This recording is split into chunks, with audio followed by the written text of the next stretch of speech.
Einem, een lidsdorp in Friesland onder de Zeediek. Een dorp dat volle meer van binnen. Maar dit dorp is beschreven door Vroon Akker.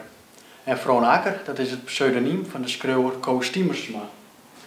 De schrijver van de verneemde boeken zoals De Leerder, Het Lied van de Ibis, Mind Games en Onder Water, die hoeft geen introductie meer.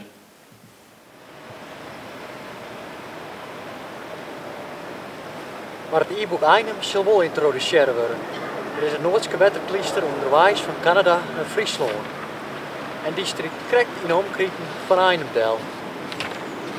En daar vond er eindelijk zijn eindbestemming. Een poel achter een oud dik liggen. Die viel het al die tijd die dit het doel, de reden van zijn tocht.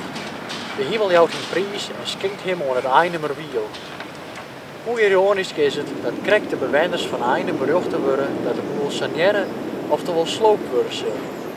De lezer krijgt toch de eigen van de inwoners te weten hoe die over het berucht van de woningbouwvereniging denken.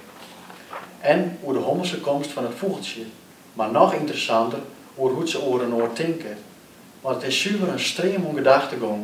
Een mensje bepraken scherret wat aan en dat die betiden verhipte vlug. En dat had Vroon Akker stilistisch prachtig werken, maar lange zin verknipt in komma's. Die in het eens is nog net lezen, of daar toemelen de oren al over een komma verder. Het is eerst even wennen, maar men had het traan goud te pakken en dan lijst het prachtig waai. Die stil is net alleen nog majestueus, maar een knap ongeende dat elk personage zijn eigen invulling krijgt. Het famke die maar de jongen op een scooter meegiet en zou wezen hoe hij zelfs is als een pinguïn in een stuk rijden. De jongen op een scooter had een handicap broerke en giet er op een hele volwassen manier en met een soort humor mee om. De pedofiele en dementerende vrouw worden met een soort inmoer en uitzoeging beschreven. Zo rikt de naai, maar de glieden de oren aan, net die van haar heid voor haar eigen deel, en ze heeft een stem die zei: pas op, het is ziet, ik is beter even wachten. Ja, zei ze, en nog eens herhaalt ze die namen. Ze is grutsk op alles wat haar in het zin komt. Elk woord is een overwinning op het vierten, want zo'n soort woorden ben al voort, zo volle beelden vervlaan. Ze had er amper meer vet op en het liep het heel tijd harder te gingen. Ze holde balder het bij de bergdel, heel tijd vlugger, een bijen in een tonne. Er komt geen eind aan het vallen en dan is die handen weer, net die van haar heid, maar van Jan. Die eikert haar, werd die stem die zei: stil maar, ik denk dat de koffie nou wel te daaien is. Zal ik die maar even helpen? Nu worden die inwoners van Einem binnen vast eendimensionale figuren. De Einemers lieten in eerst in alle jaren diepjes in haar soorten, maar de Einemers binnen haar mensen van vlees en bloed.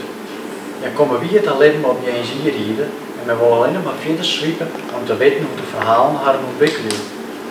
Die verhalen komen net aan eind. De sommen als lezer moeite van hebben te kennen, maar betekent dan dat het leven zelfs fragmentarisch en onwaardelijk verrengt. Maar jij hebt dan al meest maar een stukje geschiedenis van mensen die het betreft.